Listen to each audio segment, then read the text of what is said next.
Gold attendees and listeners from around the world. I'm Kristen Schwartz, licensed midwife and MC for Gold Learning. And I'm here today and I'm chatting with Adrienne Leeds about her upcoming presentation, Preeclampsia and Nutrition, Separating Fact from Fiction. Welcome, Adrienne. Hello. It's so good to have you here. And this topic, I'm really excited about it. It's such an important topic, and I don't feel we hear enough about it. So I'm super excited that you will be presenting about it. But before we dive into the topic, can you tell our listeners a little bit about yourself, your background, and your professional journey? Sure. So I am a registered midwife in Colorado and a certified professional midwife in the United States. And I have been in practice nearly 10 years. I'm also a mother of two children who were both born at home with the assistance of midwives. So I'm very familiar with the midwifery model from several ends of it. I have been attending births since about 2001 was my first birth that I attended, and been attending in various forms as, a doula and a midwife assistant and an apprentice midwife, and now with my own practice. And my family recently relocated back to Colorado. We had been living in South Carolina, so I'm learning about the birth community here. That is wonderful. Thank you so much for sharing that. And I peeked over your bio a little bit, and I saw what a wonderful training you had. And you even traveled to Peru, right, to do an internship with midwives there. Can you share a little bit about that and let us know maybe what you learned and maybe what you took from there into your practice now? Sure. So it was really fun and intense and challenging. I called it midwife camp. I left my 4-year-old and my husband and stayed with 30 people in a house with pretty rudimentary electricity and no hot water and no refrigeration and a 2-burner propane stove. And we slept on these little lumpy pallets on the floor. And we had fabulous midwifery classes during the day with some of the midwives who had hosted and traveled the program, as well as some midwives who were working locally came into our casa to talk to us about what midwifery was like in their community, both in the city as well as rurally in more the mountainous areas. And I worked overnight shifts, like several overnight shifts a week, and I just tried to get as much hands-on practice as I could while also speaking very little Spanish. So it was a total immersion experience. I guess what I learned from that was a lot of assessment of newborns can be done from observation as well as hands-on. I used to think it was much more hands-on, but I learned to just watch the interaction of the newborn with the care providers and with the mother, and I could really assess a lot about what was happening with its extrauterine transition in that time.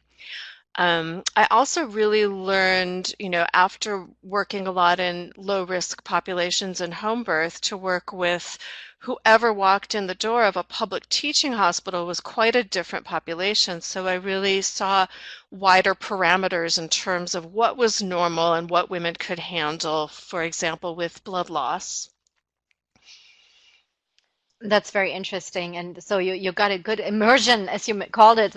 That's exactly right, with Mm, limited Spanish, right? And coming from a mhm, setting where you work with a low risk population being thrown into that teaching hospital environment. And I also found it fascinating what you said about the watching, instead of being so hand-on with the newborn transition, watching, observing. And I think the way we are often here in the United States are trained is like, oh, we have to do something. Obviously we have to make sure that the baby is okay and, follow the certain steps. But I think you brought up a really important point there that observing, we can learn a lot from that as well, from the interaction there with the mhm, mom and the newborn. So thank you for mhm. sharing that. And you are also an herbalist, is that correct? You study at the Rocky Correct. Mountain Center for Botanical Studies there. That's Yes. fascinating. So Mhm.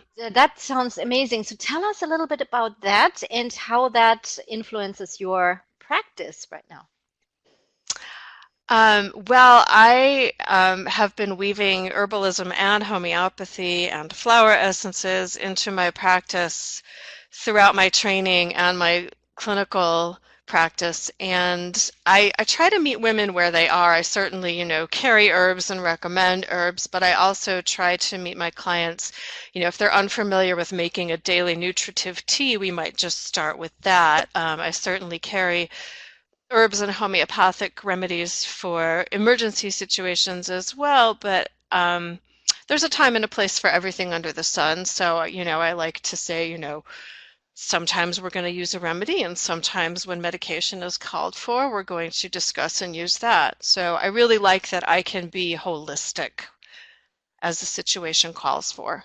That's wonderful. And I like how you said, meet the women where they are. So if they're not familiar with herbs, kind of go, slowly and show them maybe some easy things. I have to tell you, during my time, I've also dabbled in some herbs and try to grow them, but that's not always an easy. I live in South Florida. That's not even, although everything grows, weeds grow great here out here in my yard, but whenever I try to plant some herbs, it never turns out well. So I like what you mentioned there, that you can kind of, show them step by step, and to ease them in and be holistic at the same time as well. I love that. So now, talking about your topic here, preeclampsia and nutrition, and this is a good segue right into it, separating fact from fiction. Tell us a little bit about what you will be presenting on.